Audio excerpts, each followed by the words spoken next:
Edward Enninful is editor-in-chief of British Vogue and got to know Markle when they worked closely on the famous September 2019 issue. He described Markle as a friend and calls her a very brave woman in interviews. However, it looks like Edward dumped Meghan as his friend.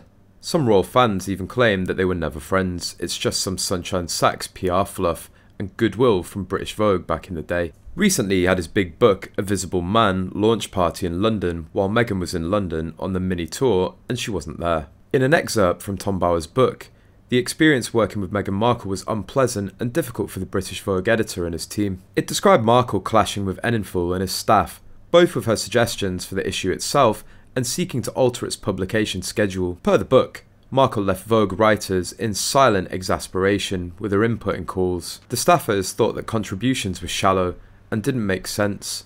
The book said, but didn't ask her to explain for fear of confrontation. It didn't give specific examples. Bower wrote that Enninful and Markle also differed on how to publicise the book. He described a plan by Markle for lighting up the internet with leaks and said Enninful instead favoured secrecy. The most heated clash, the book said, came when Markle asked for a head of communications, Sarah Latham, to get Vogue to change its schedule so that the magazine would publish in the US first and the UK second. Enninful rejected Latham's request and the relationship between Markle and British Vogue crumbled. The book said their conflict was about control, Bower wrote. Upon publication, Markle received negative press in the UK, as she expected. Piers Morgan attacking Meghan for promoting herself, while journalist Dan Wooten said on ITV's Lorraine show that a decision to edit the issue was idiotic. The Telegraph's Camilla Tominey wrote that it was misguided and patronising. This animosity was not obvious in a follow-up article about Enninful in The Guardian, where he claimed that some of the backlash against Markle was due to racism.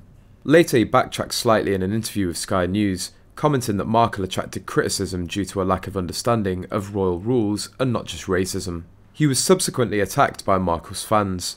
We know how little Markle regulates her rabid followers, so it should surprise no one that this would cool Enninful's association with the controversial Duchess. Since then, Enninful has become a global ambassador for the Prince's Trust in 2021. The Prince's Trust is a charity started by then Prince Charles in 1976 to support disadvantaged youths. It's been credited with helping almost 1 million young people turn their lives around, and has extended its reach beyond the UK to other Commonwealth countries. Enninful had also previously interviewed the Prince of Wales on sustainability and fashion, which to me indicates who Enninful would rather associate with. Enninful was full of praise for Catherine, who appeared as British Vogue's centenary cover girl in 2016, shortly before he took the helm. I feel like she's been able to grow so gracefully, he said of the royal's fashion transformation, which has been widely reported on in recent years. Her style is inspiring to a lot of people, they relate to her, but without losing what's important to her. Catherine has been a subject of fascination for Vogue since her entry into royal life in 2010, and her style is still widely reported on by the title both in print and online. The famously reserved editor-in-chief of American Vogue, Anna Wintour,